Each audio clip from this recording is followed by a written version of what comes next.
And you can see that turtle there. It's Important later. It's like Chekhov's turtle or something that. Turtle. It's like literally like 50 hours from now, at the very end of the game, that turtle will become important. I don't understand why they did that.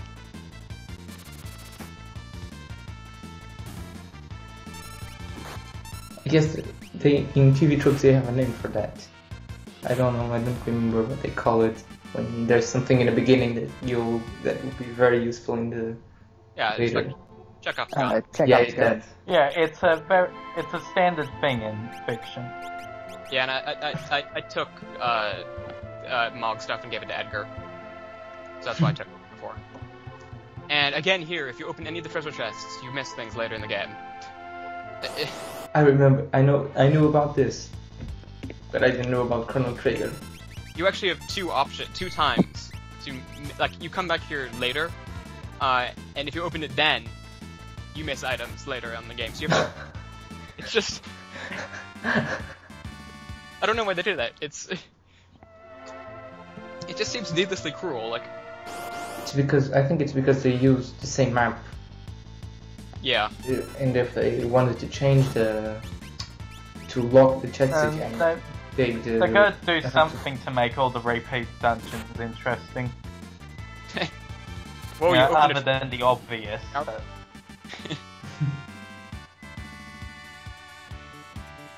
Yeah, it's pretty cool that you revisit some of the areas, but some of them aren't really all that changed sometimes. I mean, it's a good idea. I like that a lot though. No, they reuse a lot of stuff. It's like reused with a twist though. It's like between Final Fantasy X and Final Fantasy X-2, where they reuse everything.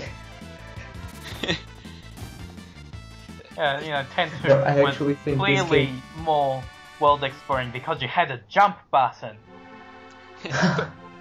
Yeah. If this game doesn't have a massage minigame, I'll just leave it at that.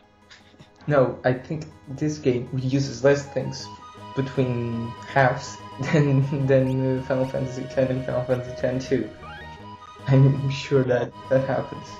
It's the same thing with the After Years, except the After Years doesn't have any minigames in it. I don't remember any minigames in it, at least. And then this guy gets in the way. But also, there are like treasures hidden in barrels around the town, but if you open any of them, you miss something later in the game. It's everything does it. It's like It really doesn't make sense because, a long time passes between the two main instances for most of these treasure chests.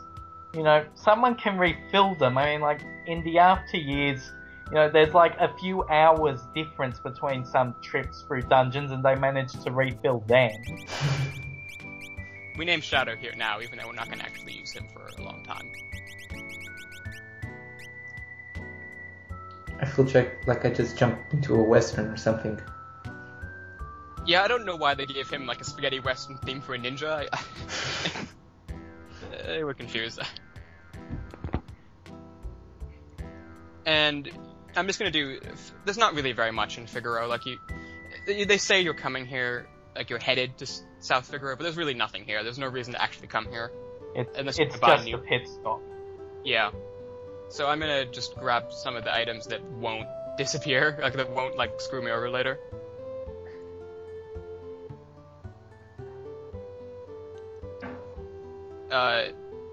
This is some rich man's house. I like it when you talk to him, so that's why I talk to him here. He gets angry at you for walking into his house, which is something that everyone should get angry at you for.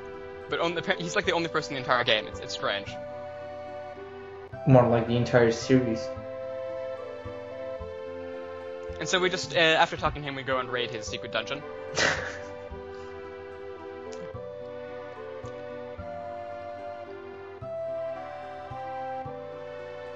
And there's two hidden relics down here that are kind of impossible to find if you don't know that they're there.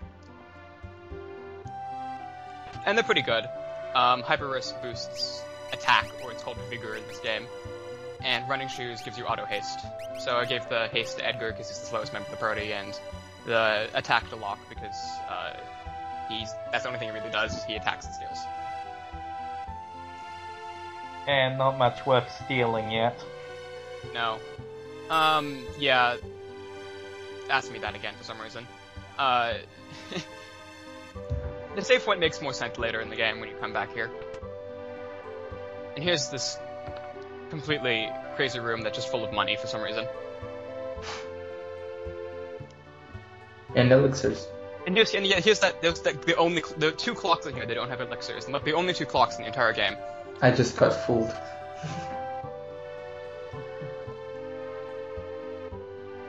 Not enough money for all 4 chests, it seems. I don't know why they just did it in one chest, but you know, I'm not a game designer. And I cut here because it was it was like all I went to the shop, things. It was a waste of time. You didn't want to see that. I just bought upgrades for everyone, and I bought some running shoes. So the game will go back a little bit quicker. So you go. You can sleep in the bed. The obligatory sprint on maps thing.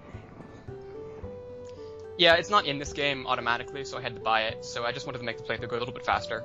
I'm probably gonna keep it on. Yeah, it works better in Advance where you have the auto run and the relic, so you can run at quadruple speed and basically run into every wall. My favorite thing is in Final Fantasy V when you have the thief. Oh yeah. Speed, and then you have like the button that makes you run twice as fast. I think there's like an item that makes you run too, so you go like ridiculously fast. No, I don't think so. I think that in 5 you just have the auto ability for the thief. Yeah, 5 had the auto ability and the advanced version auto run. So you run at quadruple speed. Yeah. You do that in the PlayStation version 2, which is also not very good. Actually, the only good PlayStation versions are the Origins, which is Final Fantasy 1 and Final Fantasy 2. Those are the only two. The PlayStation version of 5 is worth looking at, if only for the horrible translation you can laugh at.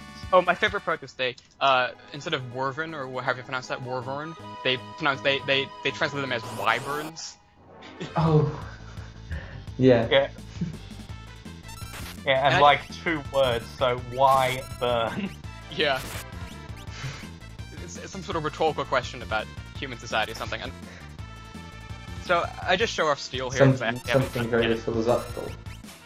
And I got a weapon for Sabin, which I wasn't actually trying to do, but whatever.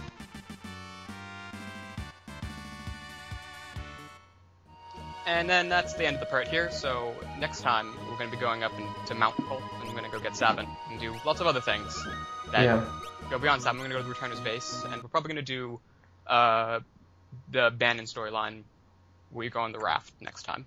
So, guys, what do you think? The raft scene. Yes. Yeah, I might cut of that out, because it's literally just going on a straight line and fighting the same random encounter like 8 or 10 times, and then you fight a really easy boss at the end. Yeah, so but to be fair, said boss is one of the best characters in the game. Well, yeah, of course. I love old bros. So I guess this is it. So. Yep, that's it. So this was Skate Mode. This was the Cape Coach. Some Killer Mage. And Dayton, I think. Yeah. Well, we hope you're Dayton, otherwise we called the wrong person.